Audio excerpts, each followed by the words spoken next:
ربي جل الله ما في قلبي غير الله نور محمد صلى الله لا إله إلا الله.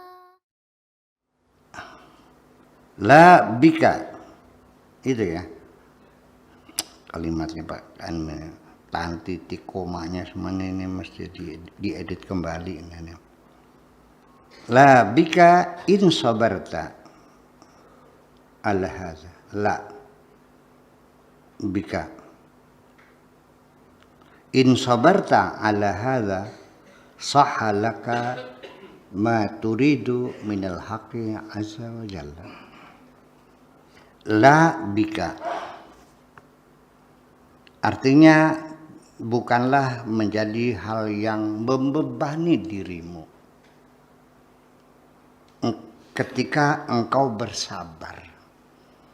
Tidaklah sulit sebetulnya kalau engkau mau bersabar. Ini kalimat la bika, la alaika. Ini bahasanya nanti barangkali ketemu berulang-ulang dalam kitab-kitab. Ketika saya datang bertamu ke rumah teman, kemudian dia menawarkan minumnya apa, kesukaannya apa, saya mengatakan dalam bahasa Indonesia, udahlah nggak usah repot-repot begitu kan, udah nggak usah repot-repot. Nah, dalam bahasa Arabnya nggak usah repot-repot itu la yakhila alaik, la alaika, la alaika, tidak usah repot-repot. La oranana alaika ingata sesampean. Artinya nggak usah repot-repot. Dah gitu aja. Ya. La bika, tidak ada kesulitan bagi kamu insabarta. Ala hadza, ya, menghadapi silih bergantinya kehidupan. Ya. Entar kaya, entar miskin. Kita ini hidup, semuanya bergerak, berputar. Kalau roda berputar, itu otomatis dan pasti sekali di atas, sekali di bawah. Jadi kalau kamu siap hidup, ya harus siap susah, siap senang. Harus siap sakit, siap sehat. Yang jadi masalah ketika dikasih sehat kamu tidak pernah bersyukur, dikasih sakit kamu berkeluh kesah, kan jahat jadinya. Ya. Ketika uang banyak tidak dibelanjakan untuk kebaikan-kebaikan, tapi dipakai untuk berfoya-foya. Ketika duit nggak ada, Anda ambil jalan pintas melakukan apa saja. Nah, ini kan persoalan. Jadi ya hidup ini harus siap kaya, siap miskin, siap sehat, siap sakit, siap jadi pejabat, siap jadi rakyat biasa. Siap cantik, siap tidak cantik. Apapun pemberian Allah, kita syukuri saja. Tidak ada kaidahnya orang cantik hidupnya senang kok. Apa pasti kalau cantik hidupnya senang? Malah saya melihat banyak orang yang bahagia sekali. Yang sedang-sedang aja kok. Kalau yang terlalu cantik sekali juga enggak. Terlalu jelek juga enggak. Kalau cacat sampai nggak ada kakinya kan ya gimana kan. Yang sedang-sedang seperti kita ini kan pas-pasan semua. Malah justru di dalam masyarakat itu yang paling banyak menikmati kebahagiaan itu kelas menengah kok. Ya, terlalu kaya juga susah, terlalu miskin juga ya. Yang sedang-sedang kayak Pak Tato. Pak Alkar pas-pasan, bisa buat makan aja. Gaji tiap bulan habis buat makan aja. Iya, itu yang sedang-sedang itu. Dan rezekinya nggak usah berlebihan, secukupnya aja lah. Beli mobil, cukup. Bikin rumah, cukup. Buat kawin, cukup. Naik haji, cukup. Udah gitu aja. Ya cukup tuh seandainya beli mobil tapi kredit yang nggak ada masalah. Ya 4 tahun baru lunas. Kan gitu. Nanti bikin rumah ya di perumnas kan gitu. Itu soalnya sebelum lunasi 20 tahun jadi milik kita. Ya udah itu aja udah lumayan, alhamdulillah. Ya. Jadi artinya bahwa sebetulnya rezeki ini ditakar oleh Allah. Allah yang tahu takaran kita berapa. Iya. Innallaha yabsutu rizqa li ibadihi man yasha'u wa yaqdir. Allah membagikan rezeki kepada siapapun yang dikehendakinya dan ditakar. Innallaha satuna Gusti Allah iku yabsutu rizqa membagikan rezekinya liman yasha untuk siapapun yang dikehendakinya wa yaqdir dan ditakar. Ya, kamu gaji rezekinya 3 juta sebulan, kamu 5 juta, kamu sekian. Ada takarannya semua. Iya. Kalau nggak siap ya udah mati aja kan gitu. Susah banget sih. Dikasih hidup. Ini kita diberi kesempatan oleh Allah untuk hadir ke bumi ini untuk dinikmati, bukan dikeluh kesahi, bukan dicemasi. Ya, walakum fil ardi mustaqarr wa mata'un ilahin. Sadaqallahul adzim. Tinggallah kamu di bumi, silakan bersenang-senang. Kok di sini susah banget sih. Iya, ya itu karena kurang rasa syukur itu. Nah, kalau engkau sudah begitu, sahalaka ma turidu minal haqqi azza wa jalla. Baru apa yang kau inginkan dari Tuhanmu benar. Baru benar apa yang kau inginkan itu. Wa illa fama yusahhihu laka syai'un. Kalau tidak, ya sudah, tidak ada harapan engkau bisa diperbaiki. Udah. Kalau nggak mau perbaiki, udah.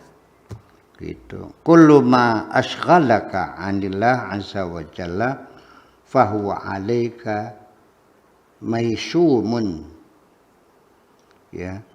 Semua apa saja yang membuat engkau sibuk 'anillah, yang kamu tidak mengabdi kepada Allah, fahuwa 'alaika, itulah tanggung jawabmu, menjadi beban bagi kamu. 'Alaika menjadi beban bagi kamu. Maishumun yang buruk. Wa kana saumu was-salatu ba'da ada'il faraidi.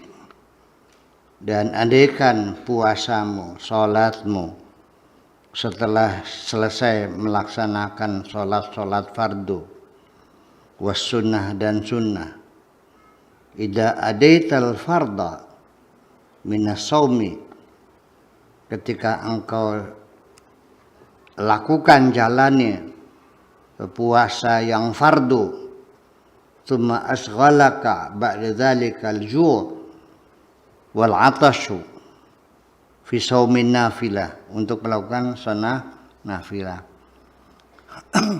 Artinya gini, ngapain kamu puasa sunnah? Yang puasa wajib tidak kamu lakukan?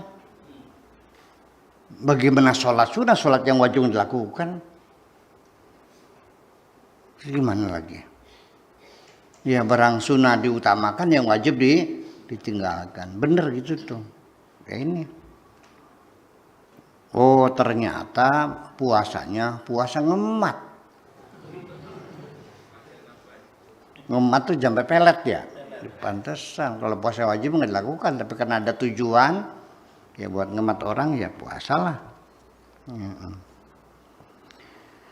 Saminafilati an huduri qalbika baina yadayil haqqi azza wa jalla. Jadi puasamu, sholat itu ya tidak ada kehadiran di hatimu. Tidak pernah hadir di dalam hatimu. Ya, bahwa engkau sedang ada di hadapan Tuhanmu. Hilang perasaan kesadaranmu bahwa engkau adalah hamba Allah.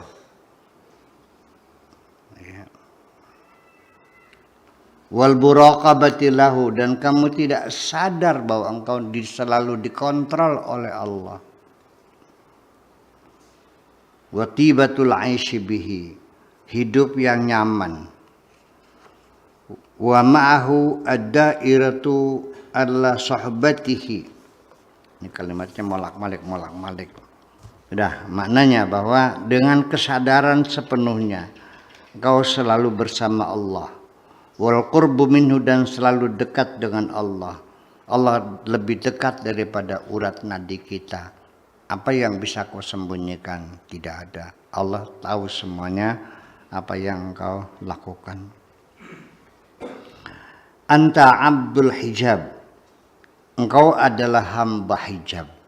Artinya engkau hidupmu dalam keadaan gelap gulita dan tidak bisa melihat apa-apa. Tertutup semuanya. Ora oling darat, ora oling banyu.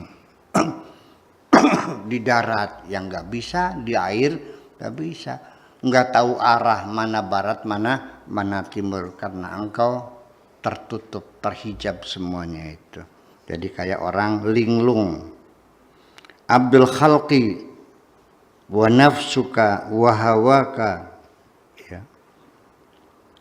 Kamu itu adalah hambanya makhluk, hambanya nafsumu dan hambanya hawamu. Hawa, nafsumu, keinginanmu, engkau itu bukan hamba Allah tapi hambanya nafsu. Iya. Apa yang disuruh Allah tidak dilakukan, apa yang disuruh oleh nafsumu kamu lakukan. Jadi kamu hambanya siapa? Ya, hambanya nafsu. Al-arifu qaimun ma'allah azza wa jalla. Orang yang arif itu tegak berdiri bersama Allah. Tahta liwa'i qurbihi, di bawah bendera kedekatannya dengan Allah. Ini bahasa Arabnya begitu. Artinya orang yang dekat dengan Allah, ya, ma'a ilmihi wa sirrihi, ya, bersama ilmunya Allah, bersama rahasianya Allah. Wa yaduru ma'a qada'ihi wa qadarihi. Dia siap berputar. Dia siap menjalani apapun yang menjadi qada Allah dan yang menjadi qadar Allah. Dia siap menjalani apapun yang menjadi ketetapan Tuhan dan apapun yang menjadi keputusan Tuhan. Wa idza ajaza daurun bila tadwir minhu. Ya, kalau tidak bisa, itu adalah sama dengan putaran yang tidak berputar. Ya, harokun bila tahrik, gerakan yang tidak bisa digerakkan. Artinya kamu punya kemampuan bergerak tapi tidak bergerak. Kamu punya keinginan tapi tidak bisa dinyatakan. Ya, kamu punya tenaga tapi tidak bisa berbuat apa-apa. Sakanun bila taskin, dan kedamaian pun secara potensial ada kedamaian di hatimu, tapi hidupmu tidak pernah damai. Kamu punya tenaga, punya pikiran, punya potensi, punya energi, tapi tidak digunakan untuk bergerak dan berbuat. Artinya lemah lunglai. Iya, yasiru min jumlatil ladzina qala Allah fi haqqihim. Kamu akan menjadi seperti orang yang dikatakan oleh Allah, wa nuqallibuhum dzatal yamini wa dzatas shimal. Allah lah yang membolak-balikan mereka ke kanan dan ke kiri. Artinya semuanya digerakkan oleh Allah, semuanya mereka dalam keadaan tertidur. Jadi bisanya selalu harus digerakkan, dibolak-balik oleh Allah Subhanahu wa taala. Dah, gitu aja. Assalamualaikum warahmatullahi wabarakatuh.